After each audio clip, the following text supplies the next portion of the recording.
Hi, I'm Leon Lovelace, and this is Unstoppable Force. Now, I need your help. I need you to go to my GoFundMe campaign. I'm going to put a link in the description below. So I need you to go there and go fund my campaign so I can do this show full-time instead of just part-time. Okay, I got a news story for you guys. It's going to start with the Intercept, but I'm going to use a few different news stories because I want to talk about how Democratic Party and progressives in general won big last week on election day. Okay. A civil rights attorney who delights in suing the police is a new district attorney in Philadelphia. A Democratic socialist shocked an incumbent Republican in Virginia. A black woman who prosecuted a white cop for shooting a black teenager was reelected as prosecutor. 3 months after Charlottesville, a black lieutenant governor was elected in Virginia. A transgender woman who focused on traffic problems knocked out a longtime culture warrior who focused on bathrooms. A criminal justice reformer flipped the Washington State Senate to Democrats. A wet bag of mulch beat a race-baiting lobbyist in Virginia by a stunning 9 points. Maine voters expanded Medicaid. Long-held Republican seats in Georgia flipped in a special election. New Jersey finished with Governor Chris Christie elected a Democrat in a landslide. Facing what looked to pundits like an insurmountable 32-seat gap, Democrats are on the brink of taking back the Virginia House of Delegates, a result that now comes down to recounts. In a special election since last November, Democrats have dramatically outperformed at the polls, though Republicans have dismissed each flipped seat as a one-off, not as evidence of a pattern. Tuesday will be much harder to write off. Okay, this is good that a lot of people on the left are beating out a lot of these Republicans that are at these seats, because especially at the state and local levels, they're really not trying to do any sort of legislation to hurt out the poor and the working class people in those counties, cities, districts, and states. So getting in Democrats and people, progressives on the left, is really important at the state and local levels. But I wanted to dig into a few of them to see if some of these people were running on progressive issues or they're just running on milquetoast bullshit about how they're not Donald Trump and they're actually gonna put forth a better deal, so you should vote for them. Okay, I want to start with Justin Fairfax, and he's the black lieutenant governor of Virginia. I was doing some digging, and a lot of it was just a lot of centrist, just bullshit.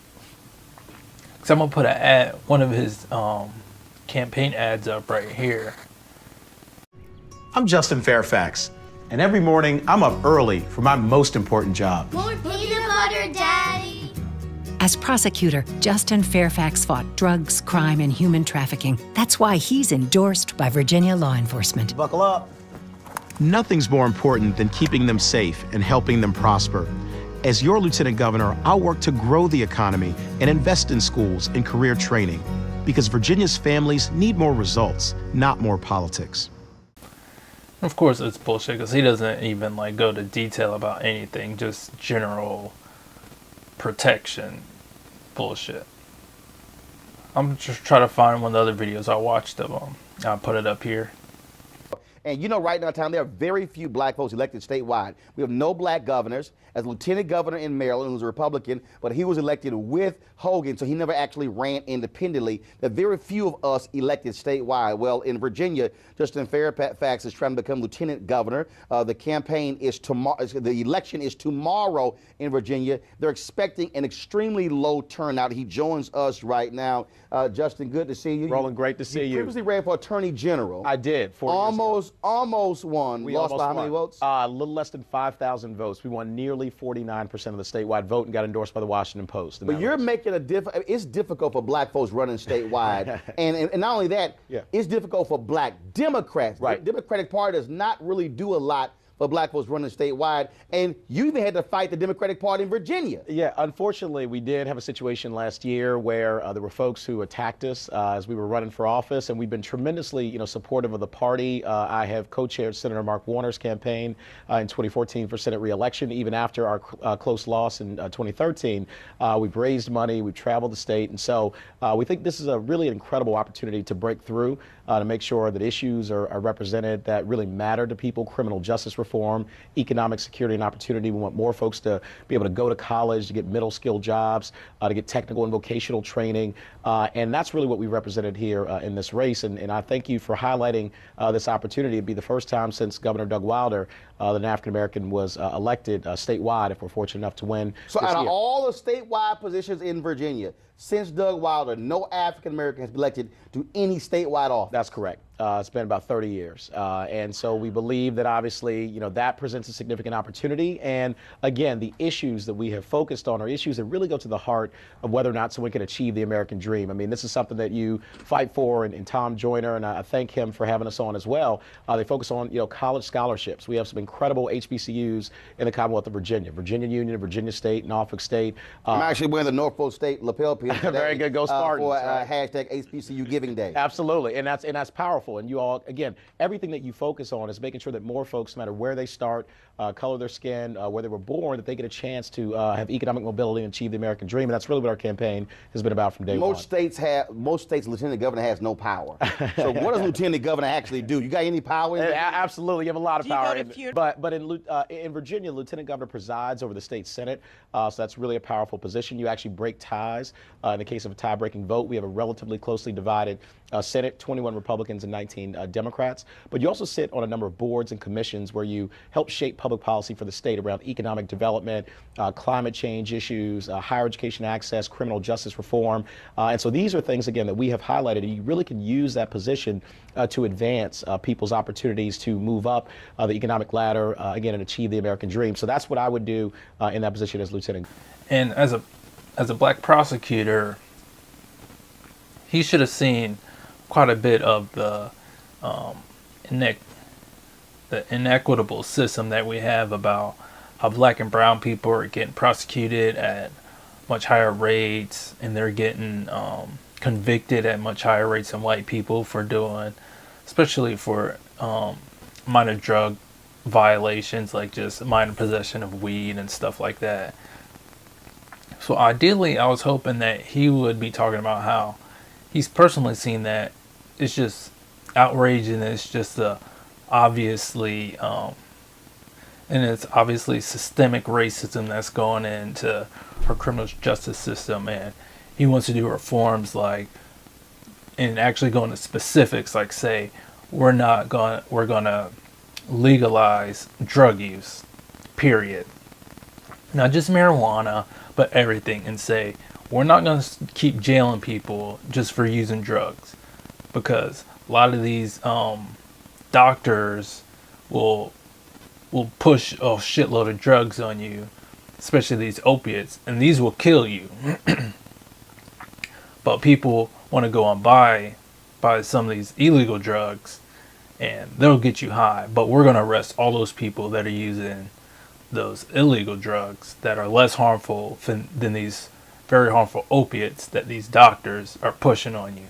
And because they're a white collar position with a nice suit and tie and want a jacket, and we give a lot of respect to them, it's cool for them to push all those drugs. But a black guy just standing in a street corner pushing you a different drug, we're gonna crack down on them for that. Then I was hoping he'd also talk about how the private prison system in Virginia specifically, it's just harming the people of Virginia, because way too many poor people are getting pushed into prison when they shouldn't be going to prison, or they're getting longer sentences than they should be. We need to get the profit motive out of the prison system, because putting a profit motive of throwing people in jail just fucks over the communities all over Virginia. that's actually detrimental to our society and to families all across, especially poor working class families, because it's not just that they're ruining their families and their lives, but they're also taking money out of those families' pocketbooks. He didn't say anything about that, but one positive thing I did see was that, well, another negative was for an article about how the Democratic Party didn't want him to speak at some Democratic event, and that kind of just seemed like they did that just because he's a black guy, which is totally fucked up, and one reason why I want to break the Democratic Party and not rebuild it. Then I just found this article from Richmond.com, and it talked about how, but I did find that the Democratic Party took him off of a flyer with a couple other Democratic candidates. And of course, it seemed like another form of systemic racism. Just because he's black, the Democratic Party didn't want to promote him as who the voters should vote for. Not because of policy, but it seemed like it was just because he's a black man. Oh, but it says right here, the union requested a flyer that did not include Fairfax, because Fairfax did not complete their questionnaire and wasn't supporting us in the issues, he said. Among those issues, two controversial natural gas pipelines, the EQT Midstream Partners Mountain Valley Pipeline and the Dominion Energy-led Atlantic Coast Pipeline, which are proposed across Virginia. Fairfax is among the environmentalist Democratic base in Virginia that's opposed to the pipelines. Northam does not oppose the pipelines. Houston also has endorsed Herring.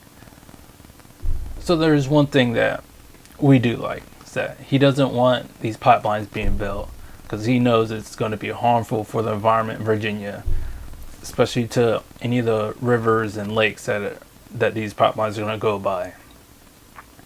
So hopefully these pipelines won't get built, but who knows? We'll need a lot of protests and a lot of legal fights going on to oppose those pipelines for that to happen. But that was a negative with Justin Fairfax. It just seemed like his opposition to pipelines was the only progressive thing I could find on him. Okay, and then a couple positives that I did dig up was the Danica Rome. And it's not just because she's one of the first transgender women to be elected in Virginia, but because she actually ran on the issues. Because Rome, throughout the interview, repeatedly highlighted transportation, economic development, education as their main issues. She said improving Route 20 in order to reduce traffic congestion, extending the Virginia Railroad Express commuter trains to Innovation Technology Park as a way to bolster the area's high-tech industry, and increasing teacher salaries in Prince William County would be among our top legislative priorities in the Virginia House of Delegates. So those are what we like. We want to make sure that we could get to work, to school, to any place we want to shop without heavy congestion, and that's just a big pain in the ass. So that's one thing that we do want local legislators to try to work on.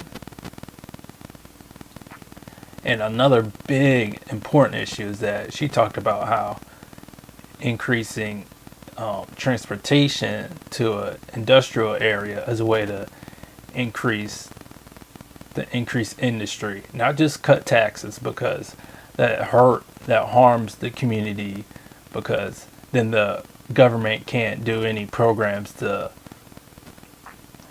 actually benefit those middle class, working class, and poor people in that area. So we don't want to just give tax cuts to businesses as a progressive. So that's a really important thing that she was looking for.